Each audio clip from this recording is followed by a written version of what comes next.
sa bahay-sambahan upang tayo po ay magpuri sa Kanya at tayo po ay magpalakasan sa pamamagitan ng Kanyang mga salita. Tayo magsitayo lahat at tayo po ay aawit sa Panginoon. Let's sing the song, Lord and One. Amen. There's not a friend like Jesus. Amen. On the first verse now. There's not a friend like the Holy Jesus. No, not one. No, not one. None else could heal our souls' diseases. No, not one. No, not one. Jesus knows all about our struggles. He will guide till the day is done. There's not a friend like the Holy Jesus. No, not one. No, not one. No friend like Him is so high and holy. No, not one. No, not one. And yet no friend is so big and lowly. No, not one. No, not one. Jesus knows all about our struggles.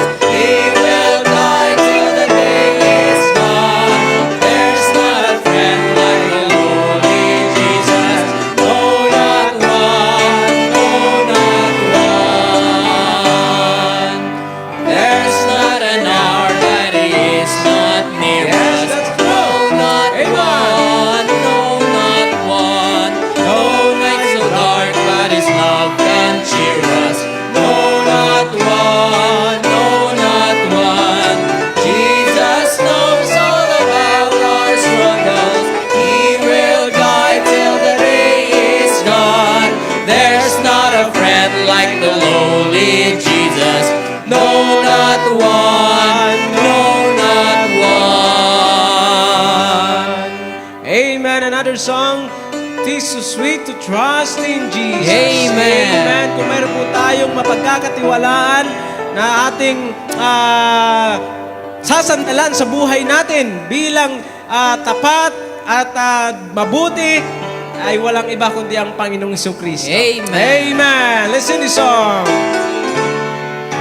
It is so sweet to trust in Jesus, just to take Him at His word, just to rest upon His promise, just to know that say Lord. Come on. Jesus, Jesus, how I trust Him, how I prove Him more and more. Jesus, Jesus, precious Jesus, oh, for grace to trust Him more. Oh, that it is now second verse. Oh, how sweet to trust Amen. in Jesus. That's to Trust His and say, Lord, just in simple faith till touch me with the healing, cleansing flow. All together now. Jesus, Jesus, how I trust Him, how I prove Him more and more. Jesus, Jesus, precious Jesus, oh, for grace to trust Him more. Yes, 'tis sweet to trust in Jesus, just from sin itself to cease, just from Jesus simply taking life and rest and joy and peace. all together now. Jesus, Jesus, how I trust Him, how I prove Him more and more.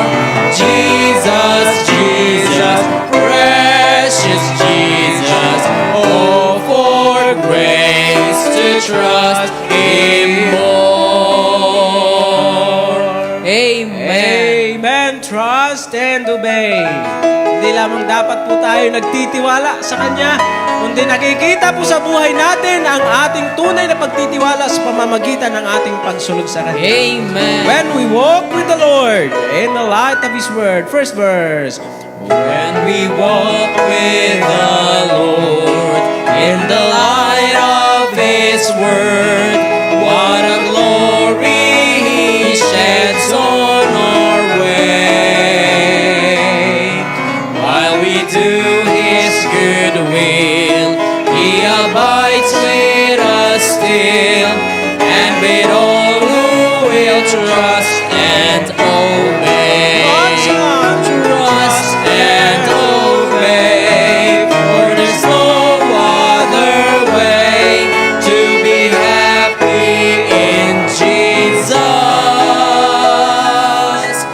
but to trust and obey.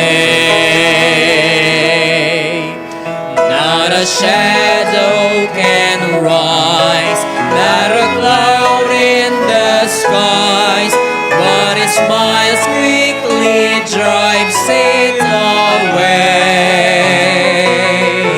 Not a doubt or a fear, not a sign or a tear can abide while we trust and obey. Come on, sing on. Trust and obey, for there's no other way to be happy in Jesus but to trust and obey. Last verse Not a burden we bear, not a sorrow we share, but our toil He doth richly repay. Not a grief or a loss, not a frown or a cross, but is blessed if we trust and obey. Amen. Come on, sing on. Trust and obey, for there's no other way to be happy in Jesus but to trust and obey. For the last song, God answers prayer. Amen. Do you believe that? Say amen. Amen. He is the only one who can ever trust that never fail. Amen. First verse. Did you ever talk to God above? Tell Him that you need a friend to love. When Jesus you believe in God. Answers prayers. You can whisper in a crowd to Him. You can cry when you're alone to Him. You don't have to pray out loud to Him. He knows your thoughts. On a lofty mountain peak, He's there in a meadow by a stream. He's there anywhere on earth you go. What a promise. Amen. He's been there from the start. Have you told Him all your cares and woes, every tiny little fear? He knows you can know He'll always hear, and He will answer prayer. You can whisper in a crowd to Him. You can cry when you're alone to Him. You don't have to pray out loud to Him. He knows your thoughts. On a lofty mountain peak, He's there in a meadow by a Anywhere on earth you go, He's been One more there time, all the from girls. the start. You can whisper in a crowd to Him. You can cry when you're alone to Him. You don't have to pray out loud to Him. He knows your thoughts. On a lofty mountain peak, He's there in the meadow by a stream. He's there anywhere on earth you go. He's been there from the start. Anywhere on earth you go, He's been there from the start. Amen, amen. Tawagin po natin ang ating mahal na pastor. Amen. Wow. Sarap po na may nauna na sa atin. Ano? Bago pa tayo dumating, may nauna na ang ating Panginoon. Ama naming Diyos, salamat po ng marami sapagkat inilahad mo na ang lahat ng, inihanda mo na ang lahat ng mabuting bagay bago pa man kami likhain. At hindi ka man namin kilala, kami iyong minahal at ibinigay mo ang iyong bugtong na anak bago pa man kami isilang, bago pa man kami magkaisip. Inisip mo na ang pinakamabuti para sa amin. Kaya yamang kami iyong niliwanagan, kami iyong iniligtas, kami binigyan mo ng panibagong buhay, muling kapanganakan, bagong layunin sa buhay, Espiritong nananahan sa amin, salita mo na siyang aming gabay, kapatiran na kalakasan ng isa't isa. Salamat po sapagkat lahat ng ito ay provision mo para kami lumakad sa itinakda mong lakaran namin nung una pa man.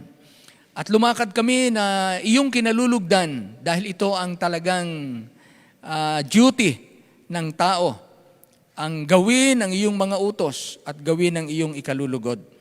Kaya salamat po sa iniwang maliwanag na halimbawa ng aming Panginoong Hesukristo na sinabi niya, I do always those things that please Him.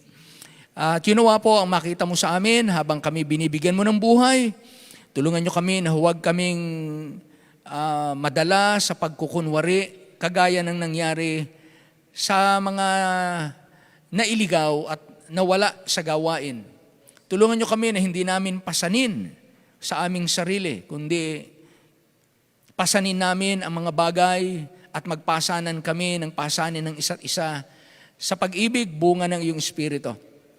Kaya salamat po sa gabing ito na kami tinipon mo muli at dalangin namin, ikaw na po ang magpala sa bawat isa na narito, maging mga hindi namin makasama, nasa kanilang tahanan, maaring naka-online, at ang iba po ay maraming gumaganap pa ng kanilang gampanin sa kanilang trabaho.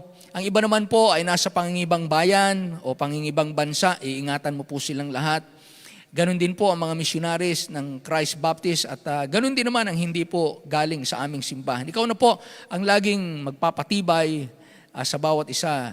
Sa iba't ibang kalagayan po ng mga bansa ngayon, salamat mayroon kaming kapayapaan sa iyo.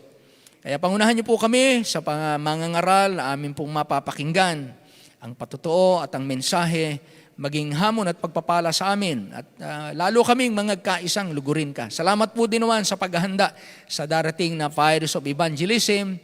Binayaan mo kaming pagkatiwalaan na sa amin po simulan sa Christ Baptist ang ganitong gawain na ginawa sa iba't ibang bansa. Ngunit kauna-unahan po sa Pilipinas ay nagampanan po at pinagkatiwala mo sa Christ Baptist Church. Dalangin po namin na ikaw naman po magpala sa bawat isa.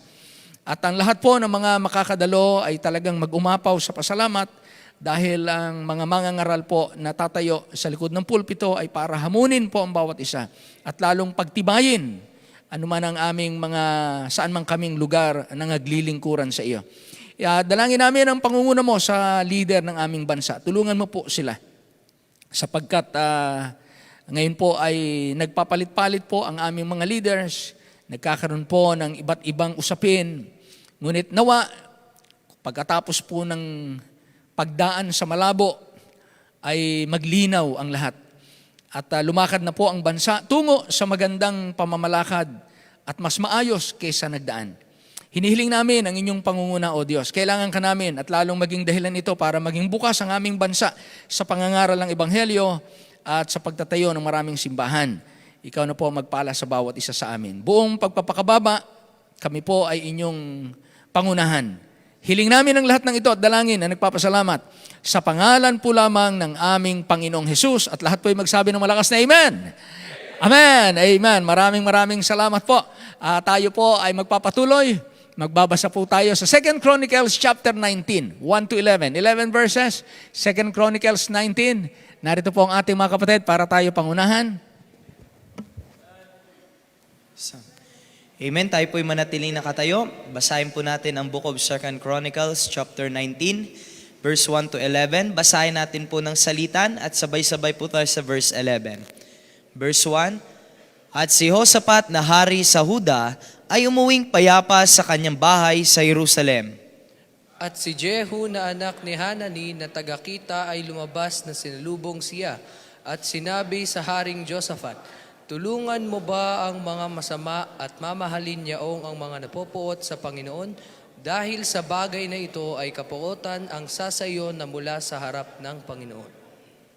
Gayon may mabuting mga bagay na nasumpungan sa iyo, sa iyong pag-alis ng mga asera sa lupain, at inilagak mo ang iyong puso upang hanapin ang Diyos. At si Josaphat ay tumahan sa Jerusalem at siya'y lumabas uli sa gitna ng bayan na mula sa Beersheba hanggang sa lupaing maburol ng Ephraim at ibinalik niya sila sa Panginoon, sa Diyos ng kanilang mga magulang. At siya'y naglagay ng mga hukom sa lupain sa lahat ng bayang nakukutaan ng Huda, sa bayan at sa bayan. At sinabi sa mga hukom, Buhayin ninyo kung ano ang inyong ginagawa, sapagkat hindi kayo nagsisihatol ng dahil sa tao, kundi dahil sa Panginoon, at siya'y sumainyo sa kahatulan. Ngayon may sumainyo nawa ang takot sa Panginoon. Magsipag-ingat kayo at inyong gawin, sapagkat walang kasamaan sa Panginoon nating Diyos, o tumangi man sa mga tao, o tumanggap man sa mga suhol. Bukod dito'y naglagay si Josaphat sa Jerusalem ng ilan sa mga Levita at sa mga saserdote at sa mga pangulo ng sangbahayan ng mga magulang ng Israel dahil sa kahatulan ng Panginoon at sa mga pagkakaalitan at sila'y nagsibalik sa Jerusalem. At kanyang binilinan sila na sinasabi, Ganito ang iyong gagawin sa takot sa Panginoon na may pagtatapat at may sakdal na puso. At anumang kaalitan ang dumating sa inyo na mula sa inyong mga kapatid na nagsisitahan sa kanilang mga bayan na dugot-dugo, kautusan at utos, ang mga palatuntunan at mga kahatulan, ay inyong papayuhan sila, upang sila'y huwag maging salarin sa Panginoon, at sa gayoy kapuotan ay huwag dumating sa inyo, at sa inyong mga kapatid. Ito'y inyong gawin at kayo'y hindi magiging salarin. Sabay-sabay po tayong lahat. At narito, si Amarias na punong saserdote ay nasa inyo sa lahat ng bagay ng Panginoon, at si Sibadias na anak ni Ismael na tagapamahala sa sambahayan ni Huda sa lahat ng mga bagay ng hari. Ang mga Levita rin naman ay magiging mga pinuno sa harap ninyo. Gawin ninyong may katapangan at ang Panginoon ay sumasabuti nawa. Purihin ang Panginoon sa pagbabasa ng kanyang salita at lahat po tayo ay maari ng makaupo.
miss your mighty hand, and I am captured by the wonder of it all. And I will offer all my praise with all my heart for all my days.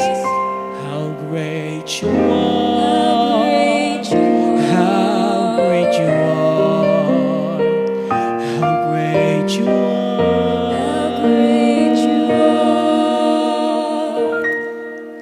How great you are!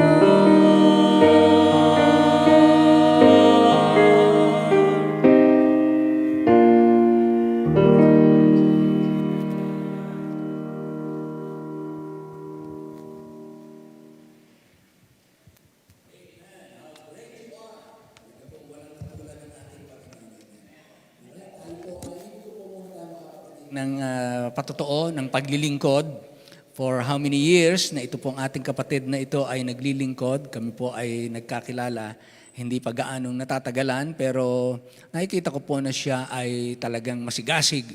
Mangaral, maglingkod, at kahit na anong kanyang mga pinagdaanan, ay patuloy siyang naglilingkod.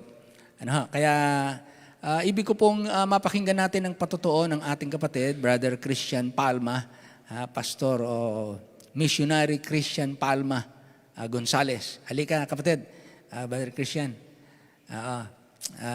Hindi lang nakasama yung kanyang may bahay, pero from Visayas region, ngayon siya ay nasa Pampanga. At ito po ay masigasig magsimula ng gawain. Alam niyo po, bagamat hindi natin lubos na alam ang lahat ng kanyang ginagampanan, pero gusto nating maging katuwang sa mga taong talagang umaabot ng kaluluwa at naglilingkod ng may dalisay na hangarin. So kapatid. Sa Diyos ang papuri. Maraming salamat sa ating pinakamamahal na Pastor Conway. Maraming salamat at sa aking mga kapatid sa Christ Baptist Church. Isang mapagpalang gabi sa ating lahat. Puri ng Diyos sa ating buhay, sa kanyang kabutihan, katapatan sa bawat buhay, sa bawat pamilya at sa bawat mananampalataya. Ako po si Pastor Christian Palma Gonzales. Ako po ay isang Ilonggo. I came from Visayas region and my original hometown is from Negros Occidental. My wife is from Cebu City, so we came from Visayas region. Unfortunately, hindi ko lang nakasama yung wife ko because presently she is in Cebu City for some important matters with her family circle. So maraming salamat sa Panginoon dahil nais ko po kayong pasalamatan. Unigit sa lahat sa ating Panginoon sa isang pribilehiyo, kalayaan at opportunity na pinagkaloob sa akin bilang isang abang lingkod at bilang isang anak at bilang isang mananampalataya na kung saan po ay all the way from San Fernando, Pampanga, although medyo matraffic at medyo mahirap sa akin ang pagbiyahe. Pero ito po ay hindi hadlang upang kayo po ay makita, marating ang church na ito at upang ibahagi ang tunay na kadakilaan, katapatan at kabutihan ng Diyos sa aking buhay, sa ministry na kanyang ipinagkatiwala at sa lahat ng amin at aking nararanasan bilang kanyang abang lingkod na patuloy na nagpapagal at nagsisigasig upang matupad ang kanyang layunin at ang kanyang dakilang plano sa ating buhay, sa aming buhay at sa kanyang ministeryong ipinagkatiwala. Amen? Ako po ay isang teacher by profession. So I've been teaching for almost 17 years and I had experience teaching in some private schools. So sa mga private schools po ko nagturo dahil personally po ako po ay hindi po nakapag-take ng board exam dahil bilang teacher by profession, so I choose to obey God's calling. So nang tinawag ako ng Panginoon na nag-full-time sa ministry bilang church planter, naiwan ko po yon ng aking profession as a teacher. So, hindi pa ako nakapag-board exam. Pero I had experience po na nagturo sa mga private schools, mga Montessori schools. So, I experienced teaching. So, formerly I was teaching mathematics and English communication. So, yun po yung aking secular work. Pero when God called me, na sinabi niya, maglingkod ka sa akin, talagang sumuko ako at ibinigay ko ang aking sarili at buong buhay upang maglingkod sa Kanya bilang church planter. Mga kapatid, ang buhay natin sa lupa ay pansamantala lamang. Tulad ng sinasabi niya sa kanyang sulat, na sulat ni Mateo, Mateo chapter 4 verse 4, na ang tao ay hindi lamang nabubuhay sa tinapay, ngunit sa bawat salitang namumutawi sa bibig ng Diyos. It means na hindi lamang tayo nabubuhay sa physical na mundong ito na ating ginagalawan, ngunit kailangan po nating mabuhay, taglay po natin na dapat ang ating spiritual na buhay ay buhay din. Amen. So nang ako po ay sumuko at naging church planter, ako po ay na-send out sa iba't ibang parts ng Philippines, local missionary. So nag-church planting po tayo sa Malaybalay, Bukidnon for almost 1 year. And then after that, ay tayo po ay pinull out and we were assigned in Lagro, Quezon City. So nag-church planting po tayo doon for almost 7 months. After po na nabuild ang church, we were actually po we were transferred to another mission field in Tugigaraw, Cagayan. So pinadala naman po ako doon sa Tugigaraw, Cagayan. So for almost 3 months of maximum time of staying there. So praise God dahil nagkaroon ng church and then pinadala ng resident permanent pastor. And then ako naman ay nasay ulit sa Mindoro, sa Lubang Tagbak Island. And then Dasmariñas, Cavite, Tansa, Cavite. And then ang panghuli po ay I was sent out dito po sa San Fernando, Pampanga. That was 2 years before pandemic years. So ibig sabihin, 2 years bago ng pandemic years, nandito na po kami with my family circle dito po sa San Fernando, Pampanga as church planter. So after ng pandemic years, during pandemic years, so bumalik kami sa Cebu, sa province po namin, bumalik kami ng probinsya. Then after naman ng 4 years ng pandemic years naman, bumalik naman kami uli ng San Fernando, Pampanga upang ipagpapatuloy ang gawain ng Panginoon bilang church planter.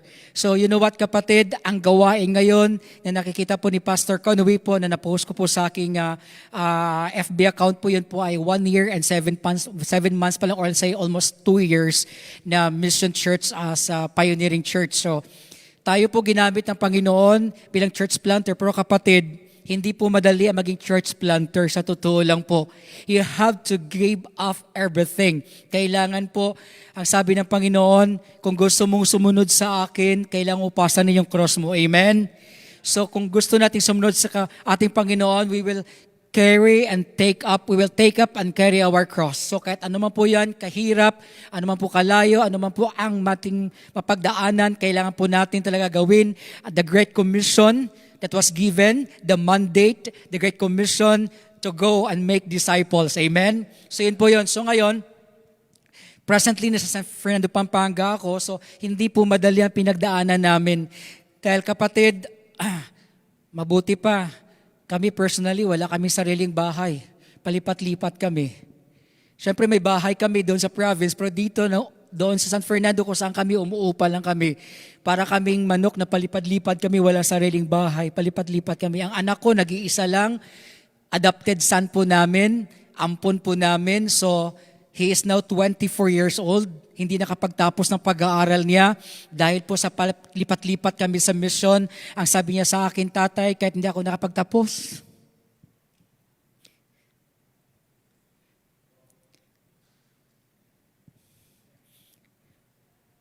nag-iisang anak,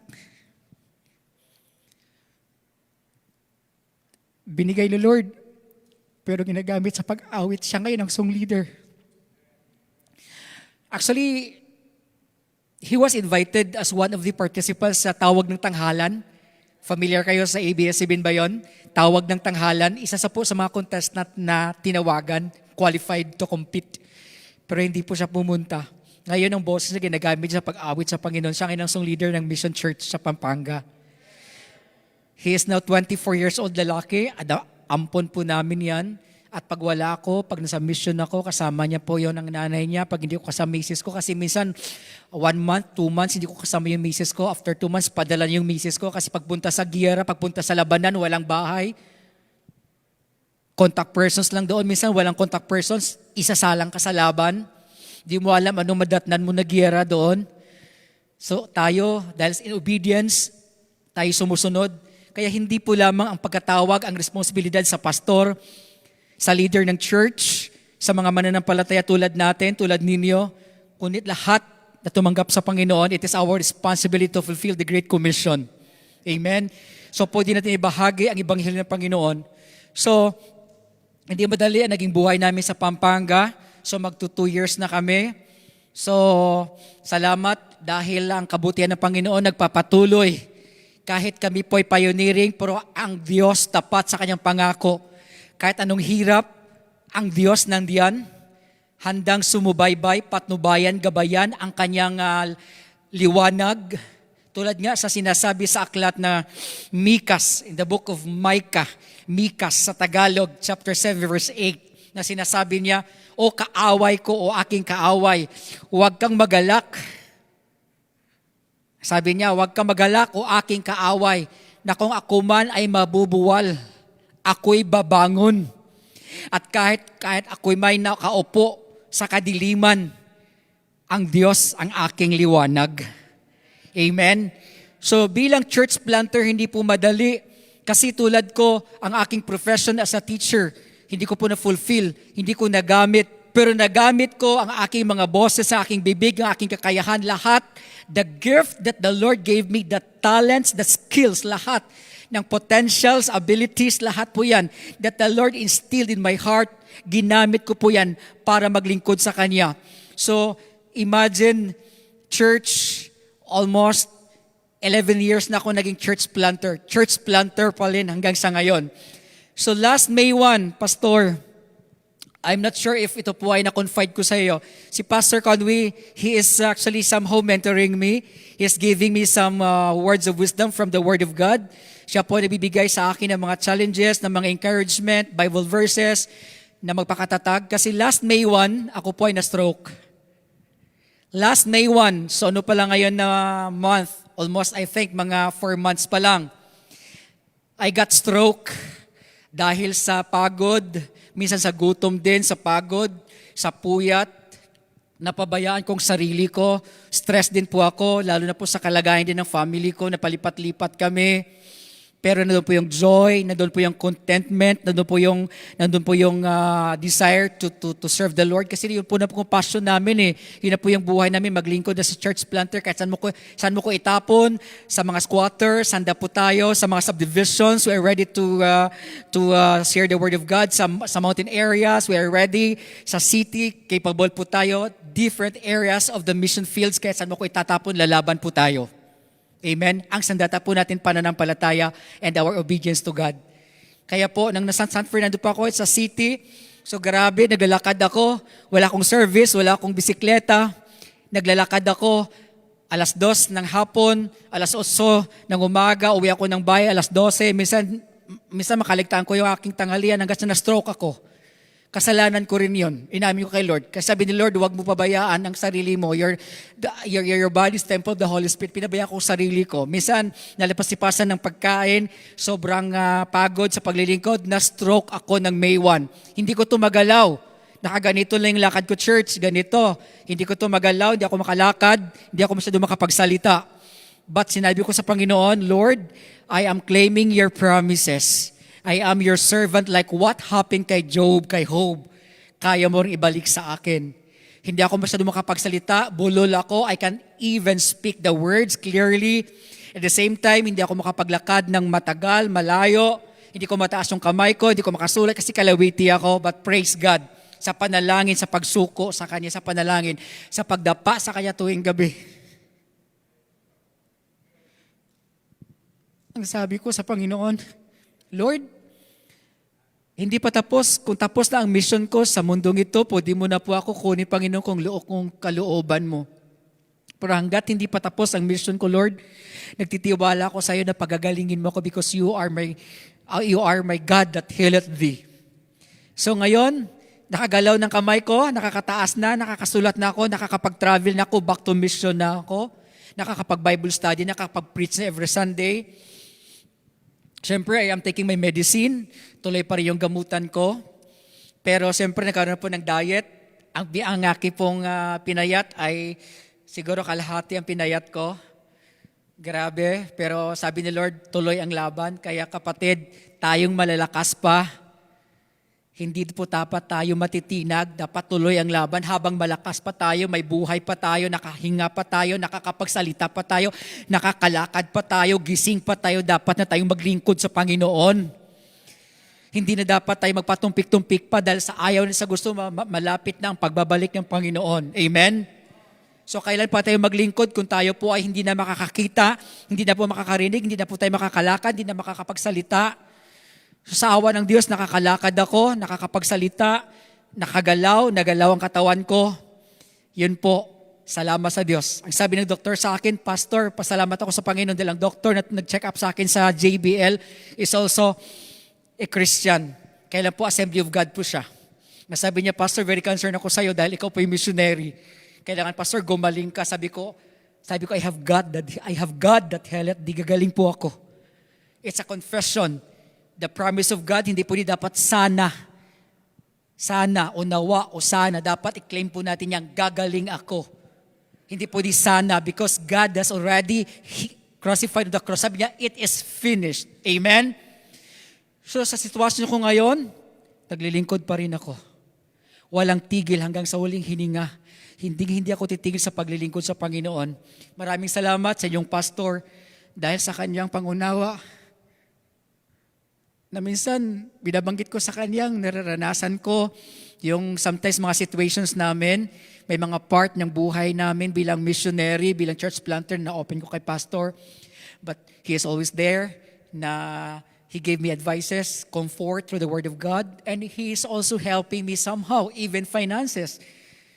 Na minsan na talagang it come to the point na gusto ko nagsumuko, pero pag maalala ko ang cross, hindi ko kayang talikuran ng Panginoon. Kasi si Lord, sabi niya, pinasan ko nga yung cross mo hanggang sa Kalbaryo. Pinako pa ako, tapos yun lang, konting sakit lang, tatalikuran mo na ako. Amen? Kaya sa atin sa ngayon, bilang pagtotoo, napakabuti ng Diyos. Lahat ng panalangin natin tutugunin niya, basta tapat po tayo, habang tayo malakas pa, may hininga pa, nakapagsalita pa, at tayo po nakakalakad pa, tulungan po natin ang gawain sa iglesia niya, sa church. Tayo po ay mag-cooperate as one big family for the Lord. Huwag po tayo maging tamad sa paglilingkod, maging masigasig po tayo, maglilingkod sa mga cell groups, sa mga Bible studies, sa mga gawain, sa mga missions. Tuloy ang laban hanggang tayo masumpungan ng Panginoon sa kanyang pagbabalik na tapat na mga alagad o kanyang mga lingkod at mga alipin at mga anak at mga Kristiyano. Amen? So nagpapatuloy ang gawain, nag-i-exist. Ang ginagawa ko ngayon, halimbawa, Barangay San Pedro Cotod, 10 barangay, 10 purok, bawat purok tinatamnan ko ng Bible study. So 10 purok po yan. So isang Bible study bawat purok, isang pamilya, minsan 3 lang dumadalo, minsan 6, minsan 2 lang.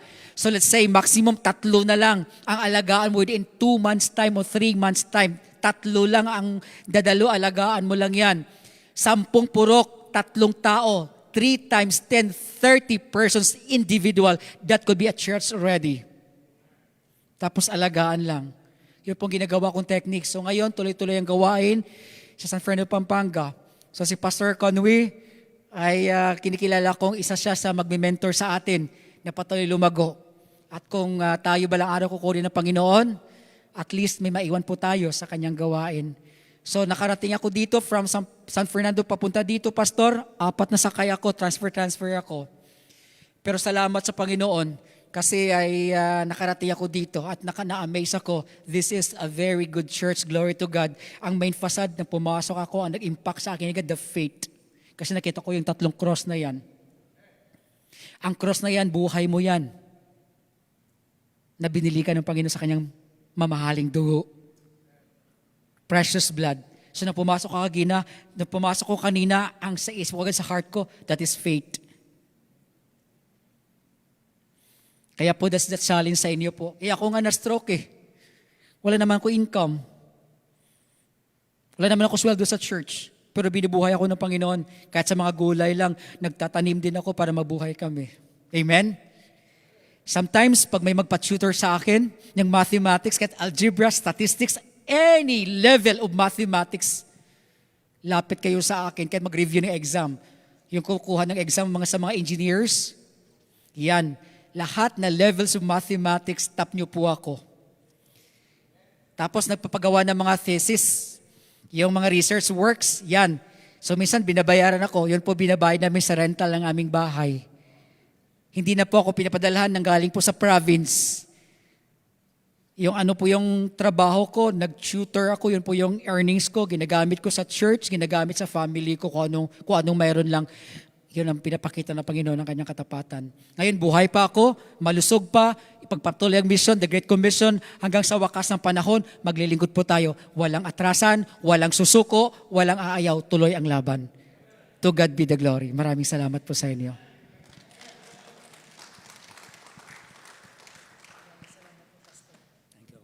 Amen. Magaling pala to sa mathematics. Pareho tayo, Brad. Pareho tayo kasi paulit-ulit ako dyan eh. Ulit-ulit ko inaral yan sa grade 4 eh. Salamat sa Panginoon. Ano? Alam niyo yung mga buhay na talagang dedicated sa Panginoon, hindi pinag-uusapan yung kung ano-anong maraming excuses at saka marami pang mga isipin. Basta maglilingkod. Ayan. Hindi na tinitingnan yung ano ba kulang ko. Bagamat alam mo may kulang ka, pero basta Lord, maglilingkod ako sa'yo, bahala ka. Gano'n na ha. Amen. Sasalamat sa Panginoon. At nawa, patuloy tayo makatuwang sa ating kapatid. Ha? Dahil totoo namang naglilingkod eh. Actually, meron po tayong tinutuwangan sa Thailand. Hindi natin kilala, hindi nyo kilala, actually, hindi siya Baptist. Pero masipag mag-soul winning.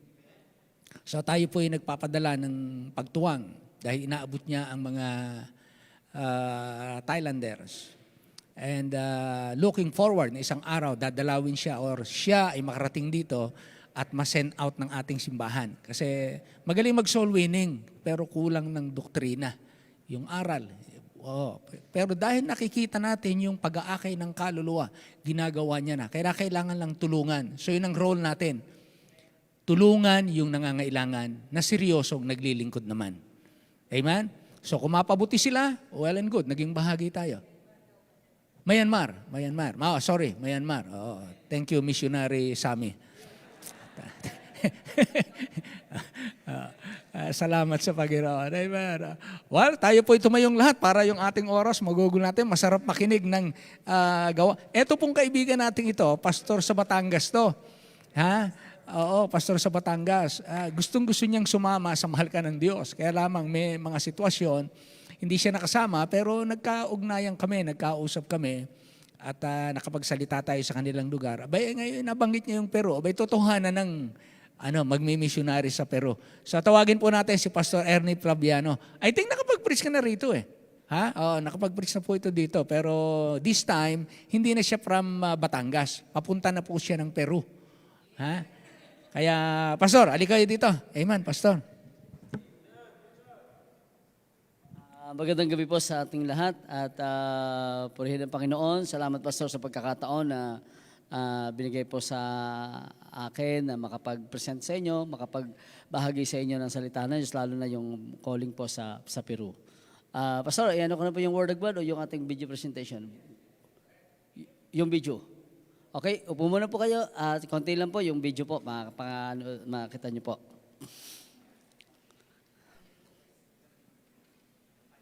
Ganun.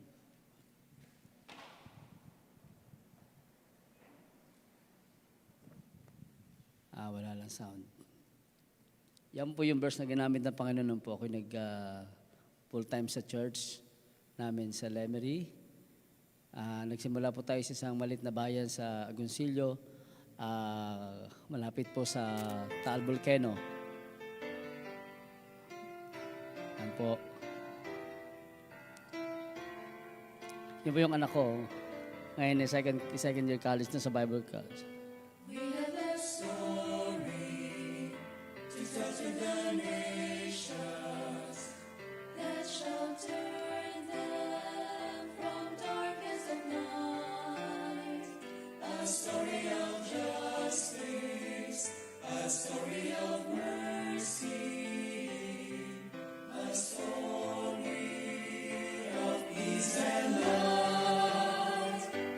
We have a message to give to the nations, that the Lord God who reigns up above has sent us a Savior, His only Son Jesus, to show us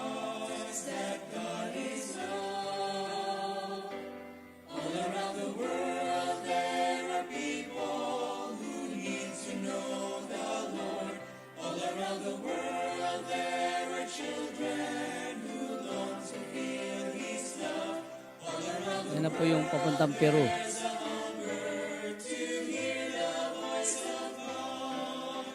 We must take the gospel all around the world.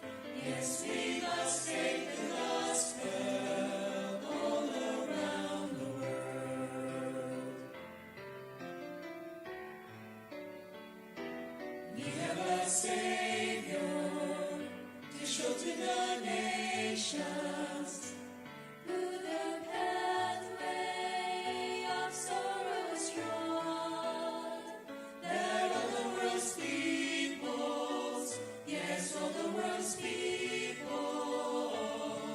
may come to the truth of God. All around the world there are people who need to know the Lord. All around the world there are children who long to feel His love. All around the world there's a hunger to hear the voice of God. We must take the gospel all around the world. Yes, we must take the gospel all around the world. There are people who need to know the Lord. All around the world there are children who long to feel His love. All around the world there's a hunger to hear the voice of God. We must take the gospel all around the world. Yes, we must take the gospel all around the world.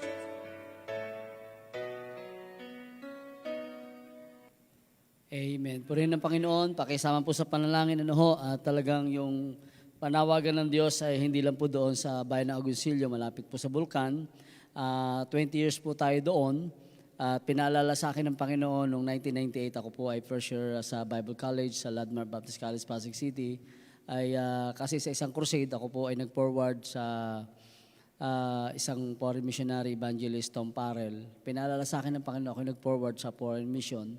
At talaga nagkaroon ng pagkakataon na ang bansang Peru, sabi nga ni Pastor Paul Bayer sa isang missions conference, wala pang Filipino Baptist missionary.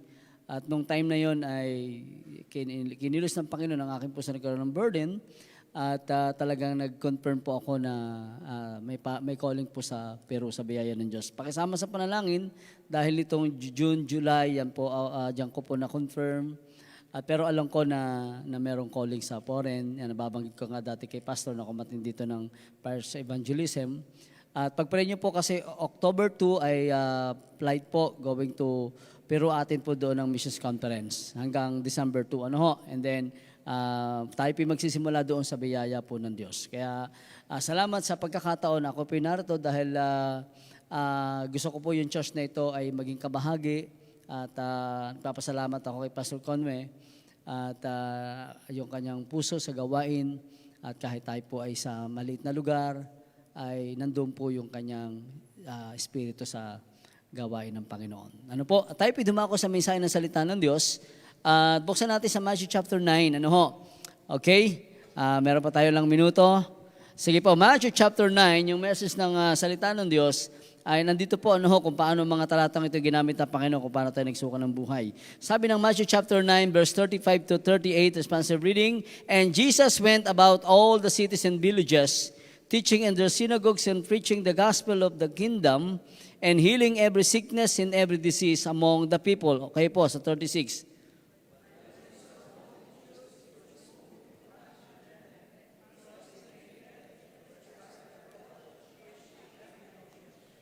Then he said unto his disciples, "The harvest truly is plenteous, but the laborers are few. Altogether pray therefore the Lord of the harvest, that He will send forth laborers into His harvest." Purihin ang pagkabasa ng salita ng time manalangin. Heavenly Father, thank you Lord sa pagkakataon na ang inyong salita ay mahahayag.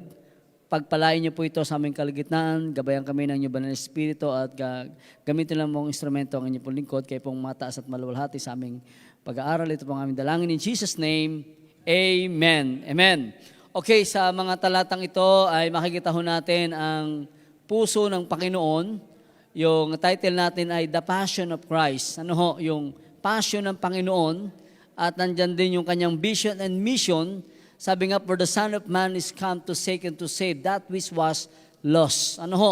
At dito makikita natin sa unang punto sa verse 35, ano po, sabi diyan, and Jesus went. Ano ho? Yan yung sinasabi natin na ang Panginoon hindi ho nanatili sa isang lugar o nasa langit lang, titingnan lang kung sino maliligtas. Sabi nga diyan, Jesus went. Kailangan talaga nating humayo, kailangan nating i-present ang gospel, talagang kailangan nating puntahan at talagang tayo kailangang sumunod sa Great Commission sa utos ng Panginoon. Okay, yung unang puntos po natin sa verse 35, nandiyan po yung the Lord's concern. The Lord's concern sapagkat alam natin na ang mga tao diyan sa time na yan, bago pa dumating ang Panginoon o dumating ang Panginoon, ang mga tao po ay nasa iba't ibang kalagayan ng buhay na may karamdaman. Diyan sa chapter 9, ang context po niyan, may mga tao diyan na yung napoposes ng evil spirit, yung 2 bulag, yung pong anak ni Jairus, ano po, at yung pong babaeng na may karamdaman din po, makikita ho natin na mga tao diyan, talagang sila po ay merong pangangailangan. Ano ho, helpless, yung heartache nila na may karamdaman, yung pong hopeless. Alam natin ang tao sa mundo, saan man lugar at sino man, kapag wala ang Panginoong Sus sa buhay nila, sila po ay hopeless. Amen? Yan po yung katotohanan na kalagayan na ating po makikita sa salita ng Diyos na ang mga tao sa mundo, talagang kailangan po nila ay ang Panginoong Jesucristo. Ano ho, yung concern ng Panginoon sa buhay ng mga tao, hindi lang po doon sa kalagayang sila po ay may pangangailangan financial o sa physical, emotional, lalo na sa spiritual. Ano po, kaya nga po sa verse 36, makikita po diyan ang sabi pa po ng verse 36, but when he saw the multitudes, he was moved with compassion on them, because they fainted and were scattered abroad as sheep having no shepherd. Okay, dito naman po mas lalo nating makikita yung mas malalim na nakikita ng Panginoon na pangangailangan ng tao at kalagayan ng tao sa paligid. Alam nyo, ito ay mas maganda maunawaan at makikita din po ng maraming mananampalataya. Maring nakikita natin ang tao sa mundo, nakikita natin yung mga tao sa ating paligid, pero makita natin, ang magandang makita natin yung kalagayan nilang spiritual. Ano ho, na mga tao dyan, ay hindi lang po makikita natin yung the Lord's concern, and then yung pangalawa, the Lord's compassion. Sapagkat ang tao po sa mundo is spiritually dead. Amen? Spiritually deceived, in whom the God of this world, talagang tayo, nanonood tayo sa mga kulto. Di ba sa nangyayari ng mga kaganapan sa ating paligid. Pero ang tao po ay spiritually dead, deceived, and in darkness. Nasa kadiliman. Kaya hindi tayo magtataka kung ang nangyayari po sa ating paligid ay pasama ng pasama, dahil ang tao po ay nasa kadiliman. Unsaved. Ano po? At ang sabi po ng Revelation 21:8, ang tao po ay in doom, yung mapapahamak po sa impyerno. Sila po ay may hatol. Ano po, yan po yung maliwanag na sinasabi ng Biblia kung paanong ang bawat mananampalataya ay talagang magising po yung ating pong spiritual na kalagayang. Sabi nga, alam nyo, ang Kristiyano, ang tao ay hindi ho kulang sa tulog. Pastor, ang katotohanan sa buhay natin, ang tao ay kulang sa gising. Amen? Di ba, lagi sinasabi ng iba, ay kulang ako sa tulog Pero sa totoo lang, kulang po tayo sa gising spiritually. Na ito yung panahon na dapat tayong magising. Ito yung panahon na dapat nating samantalahin. Yung urgency ng gospel ay talagang yung emergency, kailangan na po ngayon. Amen? At tingin niyo po yung makikita ho natin dyan yung sinabi ng Panginoon sa verse 37. Diretso tayo sa verse 37.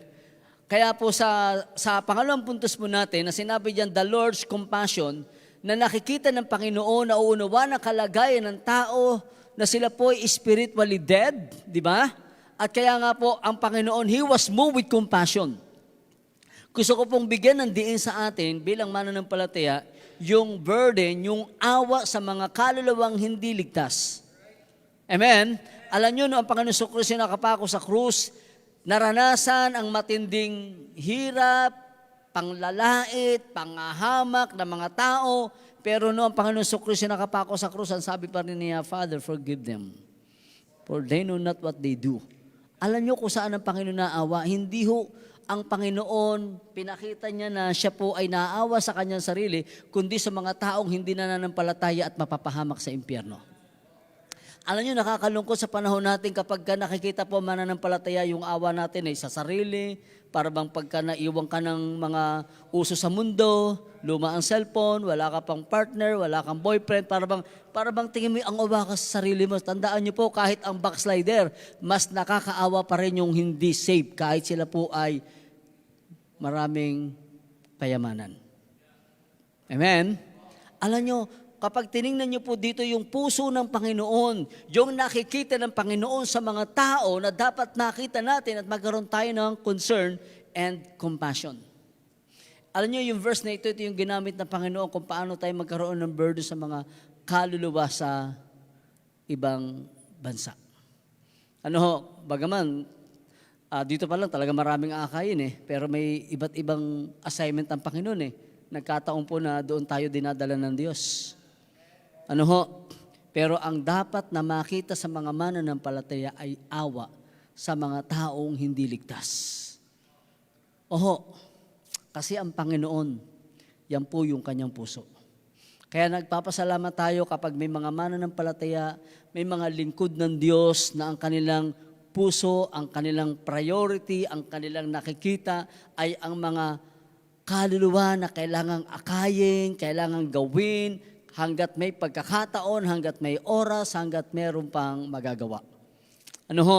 Okay, yan po yung pangalawang puntos po natin. Yung pangatlo, sabi ng verse 37. Okay, ito pa rin ang sabi ng Panginoon, Then said He unto His disciples, The harvest truly is plenteous, but the laborers are few.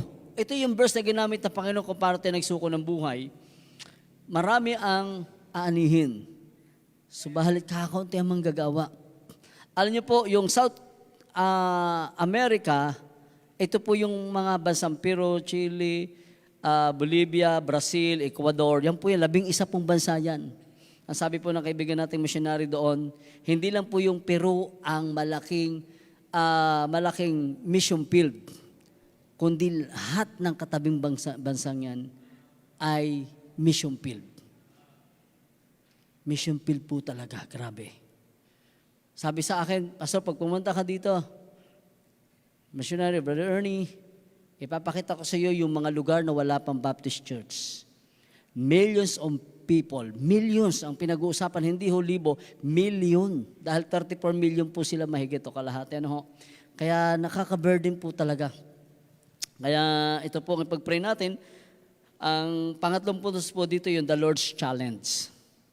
The Lord's Challenge na nandun po yung challenge sa Panginoon na merong mga mananampalataya na maging God's laborer, God's light bearer, and God's love deliverer. Na tayo po'y gamitin ng Diyos, na tayo po ay maging instrumento ng Panginoon. Amen? Alam niyo, nakakatawa yung Luke 15:10. Sabi doon ng Panginoon, Therefore I say unto you, there is joy in the presence of the angels of God over one sinner that repented. Isipin niyo po yung pribilehiyo na tayo gamitin ng Diyos. May maakay tayong kaluluwa na madadala natin, mawiwin natin sa Panginoon, nagkakatuwaan, merong celebration sa anghel, sa mga anghel na sa langit, hindi lang po mga anghel, pati sa mga mananampalataya na naroon na. Sila po ay nagkakasiyahan, sila po ay nagkakatuwaan. Talagang yung joy na sinabi dito, yung alam niyo yung kasiyahan na yung upuan po iniibo, tinataas. Ganun po yung joy na meron sa mga anghel kapag may kaluluwa na maliligtas. Ang nakikita ko doon ay yung nagiging viral tayo sa langit. pag tayo nakakapagdala ng kaluluwa. Alam nyo, mga tao dito gusto maging viral, trending sa lupa. Mababaw lang po yan.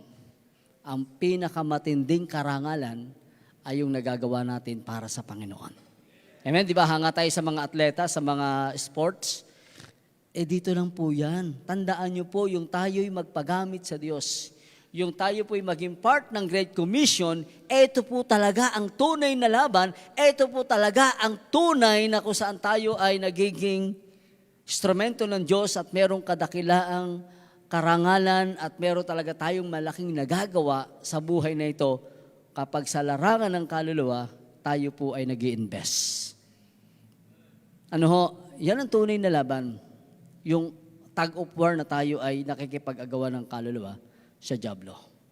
Kaya, alam nyo, iba yung laban talaga. Yung kondito, nagagawa natin yung gawain ng Panginoon, pupurihin ng Panginoon, pero talagang ibang level, pagka talagang pero sa biyaya ng Diyos, ay gamitin tayo ng Panginoon para sa kanyang kapurihan at kalawalatian. Alam nyo, nakita ko po yung plano ng Diyos sa aking buhay, sa aking pamilya, na may plano ang Diyos sapagkat dumaan din tayo sa karamdaman, sa mga panganib, sa mga pagkakataon na muntikan ng mamatay, talagang iniingatan ng Diyos kasi meron pa pala siyang plano. Totoo po yun, kaya yung testimony kayo na dito ni Pastor Christian ay talagang, nakakatuwa po. And then, pang-apat and last. Okay. Pang-apat po, verse number 38. Ang sabi po dito, last verse. Pray therefore the Lord of the harvest, that He will send forth laborers into His harvest. Ito na po yung the Lord's command. Amen? Ano yung pag-command ng Panginoon, whether you like it or not, do it. Dahil utos to ng Diyos. Lalo na yung Great Commission. Minsan para bang ang katawan natin, ang laman natin, pero alam niyo po, pinakamahalaga ay yung gawin natin ang kalooban ng Diyos. Dahil yan ang kailangan, lalo na po sa panahon natin. Alam niyo, pag sinabing the Lord's command, nandun po yung utos na to go, to give, and to grab. Amen? Amen? I-grab na po natin ang pagkakataon. Sabi nga, redeeming the time because the days are evil. Darating na po ang Panginoon. Hindi na tayo naghihintay ng sign. Ang kailangan na po natin, ang inihintay ay sound of the trumpet. Amen? Kaya alam niyo po, para sa akin, ayoko na pong sayangin ng pagkakataon. Excited na po ako pumunta ng Peru. At bagaman, kailangan ko talaga na mag-aral ng Spanish. Buenos noches, buenos dias, ay talagang, pero sa biyaya ng Diyos.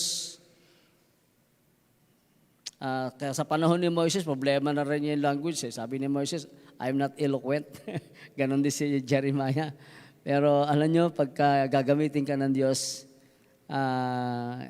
enable tayo ng Panginoon. Gagamitin tayo ng Panginoon by the grace of God. Pero nandito po yung command ng Panginoon at yung utos na go and give. Give.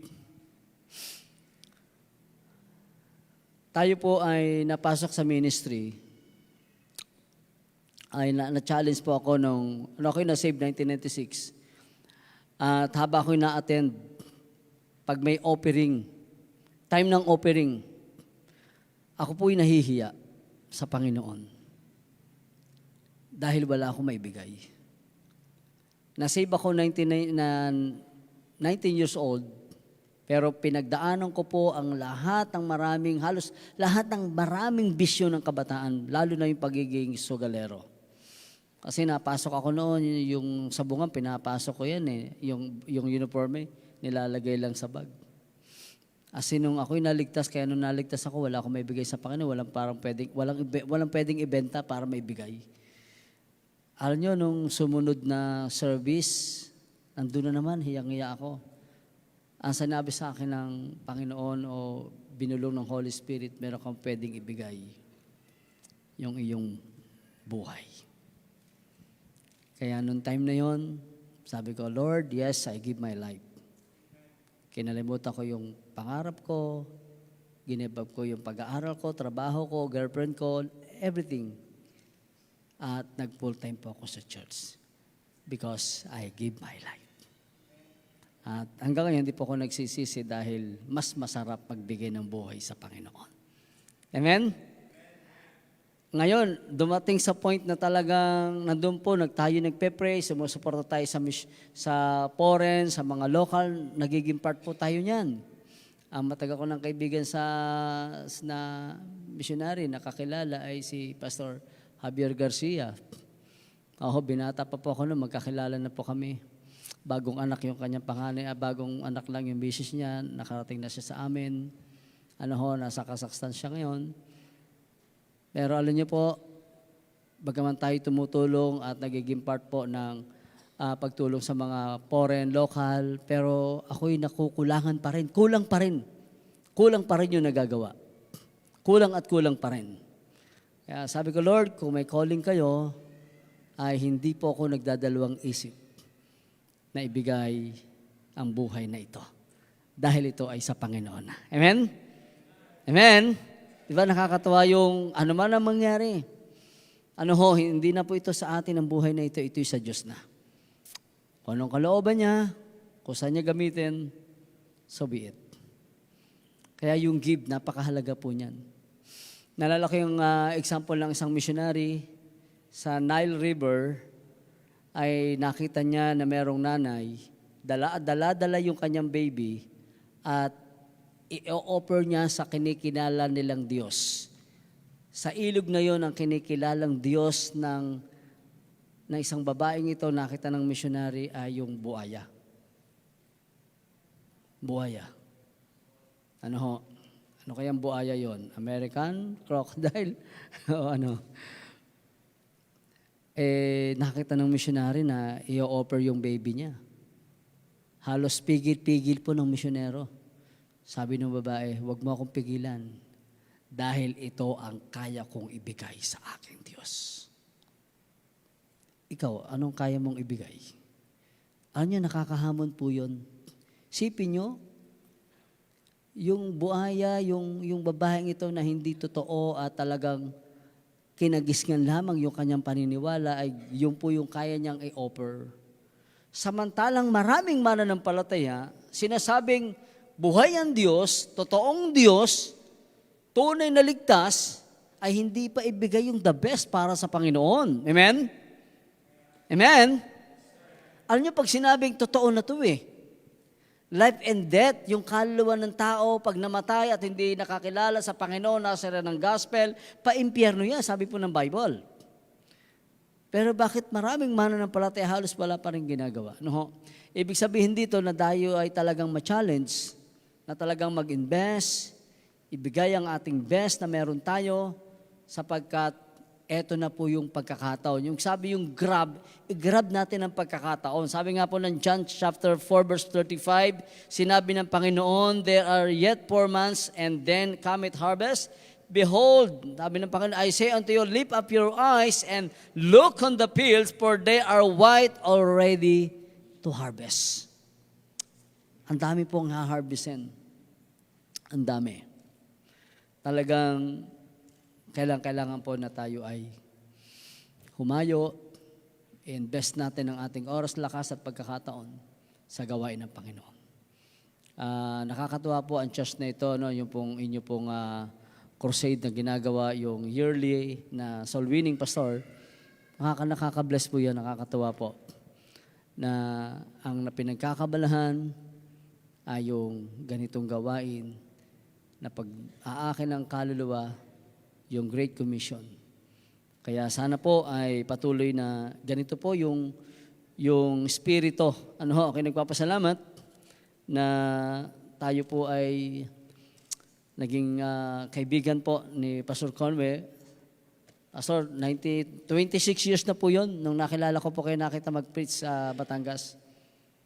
At ako'y nagpapasalamat dahil nung nakita ko nung kay Pastor Conway, ay yun pa rin po siya sa biyaya ng Diyos. Yung Espiritu ng Panginoon at yung pagmamahal sa kaluluwa, nandoon po at nagpapasalamat po ako na meron po mga mananampalataya, meron church, na yung puso ay may pag-ibig sa kaluluwa. Tayo po lahat ay yumukot pamikit tayo manalangin. Panginoon, salamat po sa mensahe ng iyong salita. Maging sa inyo pong pag-ibig, awa na ginawa at pinakita po sa amin, Panginoon. Kami po ay kinahabagan niyo, O Diyos. Kung bakit kami ligtas ay sa biyaya niyo po lamang. Nawa magkaroon kami ng habag at awa sa mga kaluluwa. Panginoon, alam po namin na yung pong pagkakaroon namin ng awa at habag ay aanihin po namin ito, Panginoon. Ganon din po ninyo kaawaan ng mga mahal namin sa buhay na sila'y maligtas. Tulungan niyo, Panginoon, ang mga mananampalataya po dito. Patuloy po silang mahamon at patuloy na ma-focus ang kanilang atensyon, ang kanilang pamumuhay, kung ano pa ang pwedeng magawa, at patuloy na paglilingkod hanggang sa inyo po ang pagbabalik. Salamat, Panginoon, sa church na ito. Kay Pastor Conway, kay Ma'am Donna, sa kanilang pamilya, at saka sa mga members na nagpapatuloy, nagtatapat, at ginagawa ang inyo pong gawain, O Diyos. Salamat po, Panginoon, sa pagkakataon na katulad naming mga manggagawa ay nabibigyan po ng pagkakataon at pansin. Salamat sa spirito, humility na meron, Panginoon, sa bawat isa sa aming mga buhay. Salamat sa halimbawa ng aming Panginoong Jesucristo. Patuloy niyong pagpalain, O Lord, ang church na ito at patuloy niyong gabayan ng kailang mga activity, maging ang Pastor Paul, Pastor Conway, patuloy bigyan ng kalusugan, wisdom and knowledge sa inyo pong gawain. Ito po yung aming dalangin sa pangalan ni Jesus. Patuloy tayong manalangin, tawagan natin si Pastor para po pagpatuloy ang ating pananalangin. Habang nakatungo po at nakapikit, mga kapatid, atin pong bigyang sandali ang ating sarili ng pagkakataong atin pong pahalagahan yung ating narinig na mensahe na hanggang ngayon ang Panginoon ay nangangailangan ng mga manggagawa. Napakahalaga ng binanggit ni Pastor na ang mga paligid na bansa ng Peru ay isang malawak pa ring mission field. Kailangan ng mga manggagawa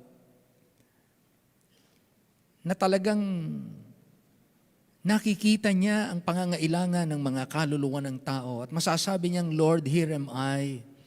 I'm available. I'm willing. And I can see that there's no meaning in life other than being used by you. Walang halaga ang aking buhay kung muli kong ilalagay sa aking kamay ang aking buhay. Walang halaga ang buhay kung muling ang aking sisikapin lang sa buhay na ito ay mga material. Bagamat ang lahat ng ito'y ginawa mo para sa kabubuti ng tao, pero kung may panawagan ang sino man, higit na dapat unahin ang panawagan dahil lahat ng ginawa ng Diyos ay magiging kagamitan lamang para sa katuparan ng kanyang panawagan sa bawat isa sa atin. Kung kayo tinawag ng mga lingkod sa iglesyang ito, tinawag kayong maging lingkod sa ating bayan, o tinawag tayong maglingkod sa labas ng ating bansa, ating gampanan, ating tugunin, ating paghandugan ng ating buhay. At sa gabing ito, ang Panginoon ay tumatawag ng mga manggagawa.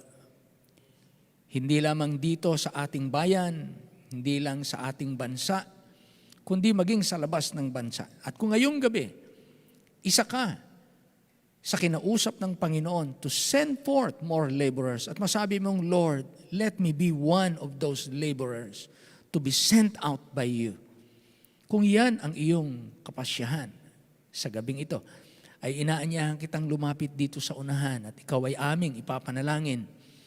Meron po ba ngayong gabi na makakalapit, makakapagpasya? Lord, isama mo ako sa listahan ng mga manggagawa na susuguin para mag-ani ng mga kaluluwa. Will you come? Meron po ba ngayong gabi? You just come and then we will pray. Just be free. Maging malaya kang magpasya na masabi mong, Lord, pupunta si Pastor Flaviano sa Peru. Napakalawak pa ng aanihin. I want to be one of those who will go. Hindi man ngayon, pero maaring sa kinabukasan. But here's my life. I lay it on the altar.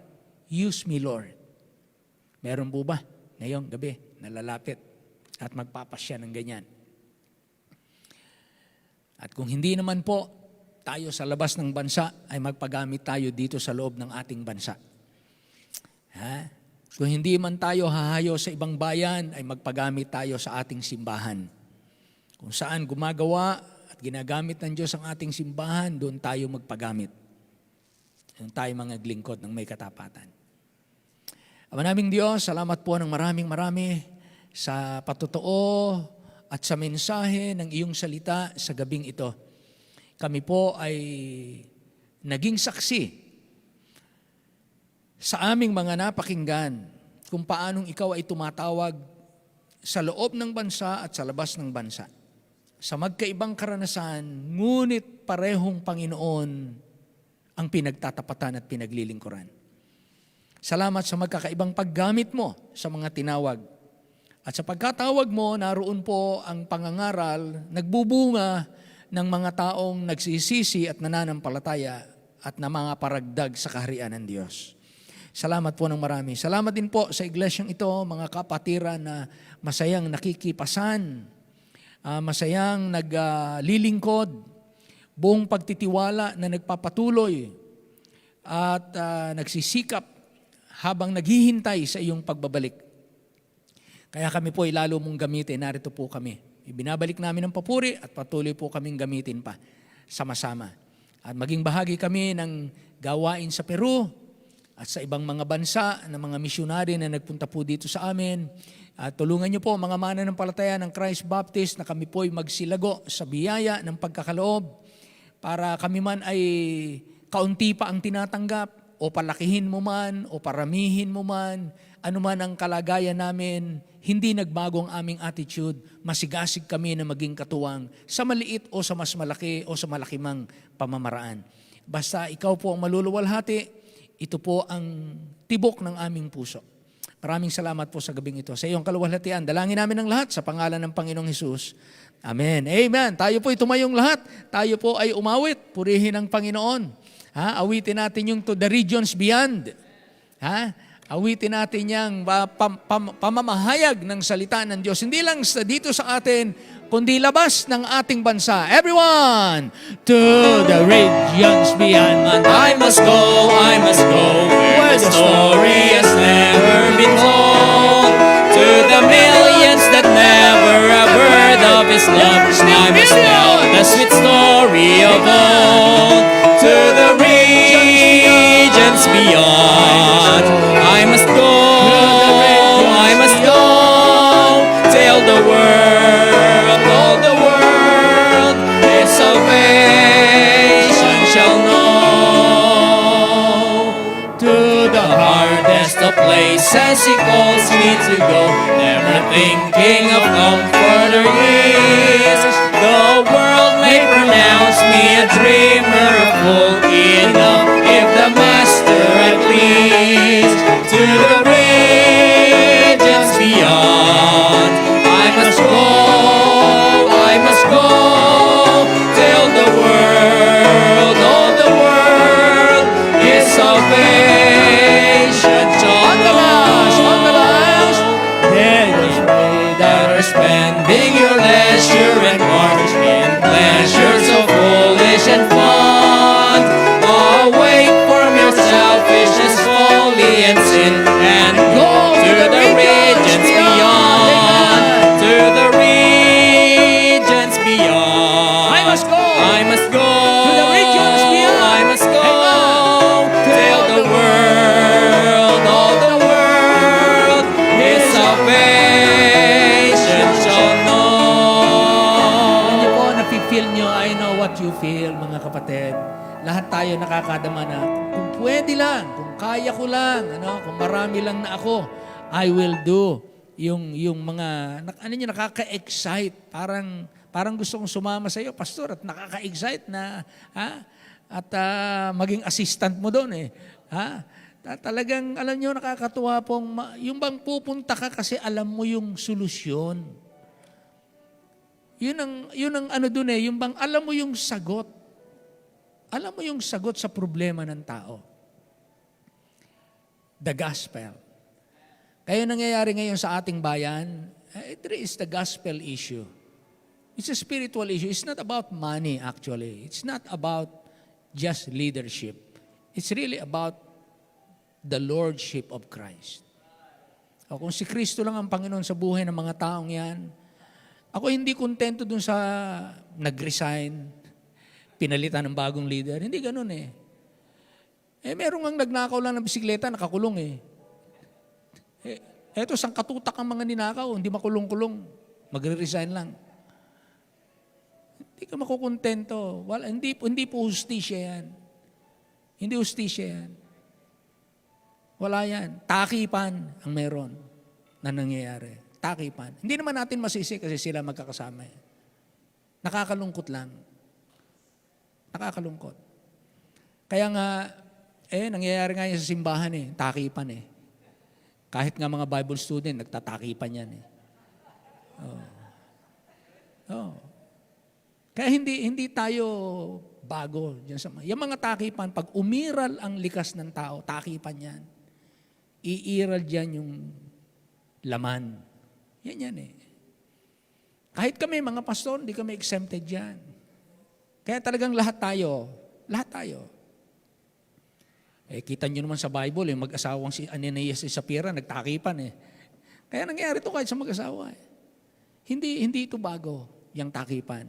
Basta umiral ang laman, ang bunga niyan kabulukan. Kaya tanging niyayaya tayo ng Panginoon sa isang klase ng buhay na ito talaga ang disenyo ng Diyos. Dito ang kapayapaan, kaayusan, dito ang katagumpayan, dito ang kasayahan. Talagang yung siya ang naghahari. Hindi natin ito kaya nang wala siya. Mayabang lang ang tao na magsasabing, kaya ko ito nang wala ang pangunguna ng Diyos sa kanya. Mayabang lang. Yung taong pinipilit mabuhay sa laman. Pinipilit niyang ayusin ang buhay sa pamamagitan ng buhay sa laman. Hindi po pwede yun Hindi po pwede yun. It cannot be done. Kaya salamat, mapagbiyaya ang Diyos. May nagtanong sa akin, may nag-text, Pastor, bakit ba si Satanas ay narito pa at hindi pa itapo ng Diyos kaagad sa impyerno? Oo nga naman, Ba't nga ba si Satanas nakakaalpas pa? Kumbaga sa kriminal hindi pa dakipin ng Diyos. Oo, ba't nga may hinahayaang nakalaya pa si Satanas? Anong tanong di ba? Bakit nga ba? Pero pag binasa natin sa Bible, talagang ang Diyos, mabait. Si Satanas, binibigyan niya lang ng, meron time ang Panginoon. Meron time. Kasi kung lahat ng masama, itatapon agad niya sa impyerno, walang matira sa atin. Kung itapon ng Diyos ang mga masama, itapon agad sa impyerno, walang matira sa atin. Si Satanas, meron lang siyang role na gagamitin pa siya ng Diyos para pangsubo. Kasi walang gagawa ng trabaho ni Satanas Kasi hindi naman tayo mga Satanas Si Satanas lang ang gagawa nun Kumbaga, di ba, kinuha ng Panginoon 12 alagad, isang Judas. Kaya kinuha si Judas Ibinilang sa 12 kasi walang gaganap nun na talagang Kristiyano. Walang gaganap nun. Si Judas lang. Ganon din si Satanas. Walang gaganap ng gawain ni Satanas dito sa mundong ito na lagi inaakusahan ng mga Kristiyano, at ibinubuli ng tao sa kasamaan at walang gaganap noon. Kaya binibigyan lang ng Diyos siya ng pagkakataon. Pero isang araw, nakalagay naman sa Bible, naka-schedule ka, Satanas, may schedule ka, itatapon kita sa dagat-dagatang apoy. Nakalagay naman yun sa Bible. Kaya habang tayo po'y narito, ipaglingkod natin ng may katapatan. Amen? Yung pagkakataon naman ng Diyos yan ay binigay sa atin. So yung nadidinig nating mga gulo, mga injustices and so on na nakakalungkot, natural na po yan, tanggapin na natin. Tanggapin natin. So kung tanggap natin yun, na gano'n ang tao, gano'n ang likas ng tao, lalo nating tanggapin yung plano at layunin ng Diyos sa atin. At yun ang ating paghusayang ipamuhay. Oo, doon tayo mag-focus. Ganun lang. Pinili nyo yan, okay. Kami naman, pipiliin naman namin ito. Yung maglingkod sa Diyos. Ganun lang. Maiwan yung ayaw sumunod sa Panginoon. Maiwan. Pero tayo, diretso sa Panginoon. Amen? Brother Rodel, namusta tayo sa pasalamat sa Panginoon sa panalangin ngayong gabi. Magtitipon tayo ng ating kaloob.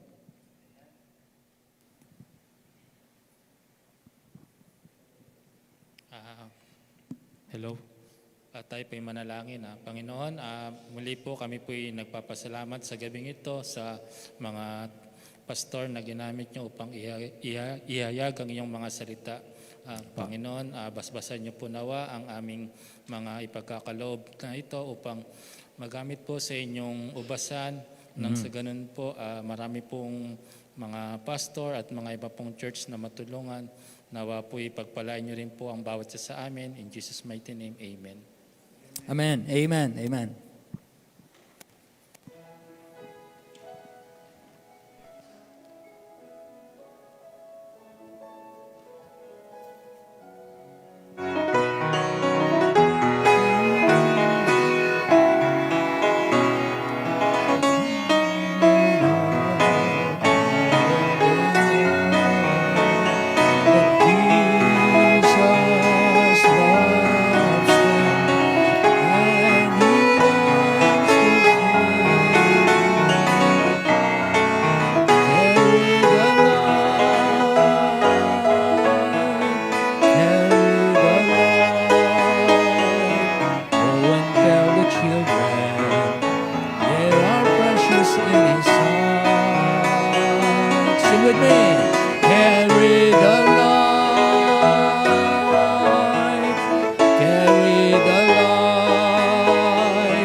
Inside they are dying.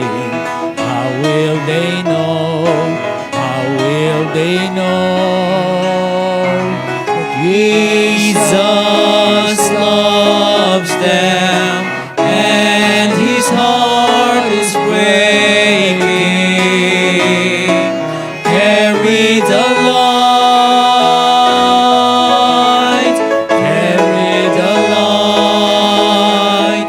Go and tell the children they are precious in his sight. Carry the light, carry the light. Go and preach the gospel till there is no more night. In the name of Jesus Christ, carry the light. Go ye into all the world, go ye into all the world, and carry the light, carry the light. Go and tell the children they are precious in his sight, and carry the light, carry the light. Go and preach the gospel till there is no more night. In the name of Jesus Christ, carry the light. In the name of Jesus Christ, carry the light. In the name of Jesus Christ, carry the light. Carry the light.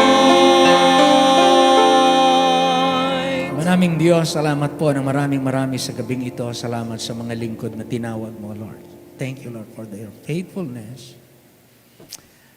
Salamat po sa biyaya mo sa kanila na nagpapatuloy naghahangad ng higit at higit, nakukulangan sa kanilang ginagawa dahil karapat-dapat ka sa higit at higit pa.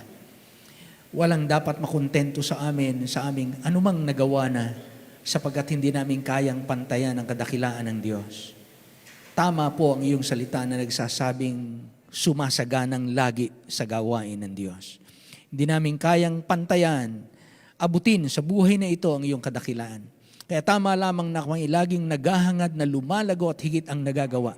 Kaya loobin niyo po na laging maalab ang aming puso, laging marubdob sa aming damdamin, na magsilago at makagawa ng higit at higit at higit at higit at higit hanggang sa ikaw ay dumating. Tulungan niyo po kaming walang kapaguran, walang kabusugan sa paghahangad na abutin ang marami pang nangangailangan sa iyo. At lalo kaming magpakatibay at lalo kaming maging kalakasan. Lord, tulungan niyo po kaming nakafocus sa tinig mo kung ano yung pinagagawa mo. Upang sa ganon hindi agawin ang aming pansin, ni ang aming lakas, ni ang aming buhay ng mga bagay ng mundong ito, ng mga bagay ng tao. Buklurin niyo po kami, O Diyos, sapagkat ito ang iyong mabuting kalooban. Sa loob ng iglesia ay naroon ang pagkakaisa. Kaya pagpalaan niyo po ang bawat isa, O Diyos, at dalangin po namin ihahatid niyo po mga misyonerong ito sa gawain mo na mayroong panibagong lakas at kapangyarihan. At ikaw na po ang naghanda ng mga bukas na puso upang idagdag mo na maging kanilang mga katuwang. Ganon din man po ang Christ Baptist Church. Dalangin po namin, patuloy niyo po kaming biyayaan na maging masasayang naglilingkod. Biyayaan niyo kami ng kalusugan. Ang mga may karamdaman po ay inyong pagalingin. Ang mga nagsisipag-aral ay maging mga tapat at masikap na kanilang pagbutihin ang kanilang pag-aaral dahil ito'y paghahanda sa higit na mas mabuting paglilingkod sa hinaharap.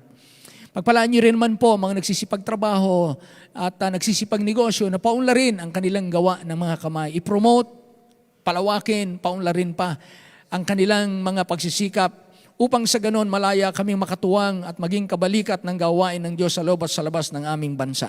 Maraming salamat po, Panginoon, sapagkat muli mo kaming biniyayaang makinig ng iyong salita at magsama-sama bilang iyong mga anak. Salamat po. Kaya salamat sa mga awitin na nagpapahayag ng mga katotohanan. Salamat sa mga anak mo nagsisipaglingkod upang magawa namin ang gawain. Salamat po sa mga biniyayaan mo na dinggin ang kanilang mga dalangin. At salamat po sa mananatiling malayang bansa. Dalangin namin na sa kabila ng anumang aming mga karanasan sa bansang ito, maratili pong malaya ang pangangaral ng Ebanghelyo at patuloy kang magpalaya ng mga kaluluwang nagapos ng kadiliman. Hinihiling namin ang biyaya mo sa aming lahat. Pagtibayin niyo po ang Christ Baptist Church at ang mga simbahan mong tapat sa iba't ibang dako. Ito po aming hiling at dalangin na nagpapasalamat sa inyo sa pangalan po lamang ng aming Panginoong Hesus. And all the people say aloud, Amen. Amen. Amen. Magandang gabi po sa ating lahat. Purihin po ang Panginoon sa mga naka-online. Purihin po ang Panginoon at dalangin natin na lalong gamitin ang Panginoon. Okay po. So, shake hands with our missionaries. Ano po? Sa pagpalain po ang ating mga kapatid. Hindi na. Okay na. Pagpalain po ang Panginoon at lalo tayong magamit niya. Ha?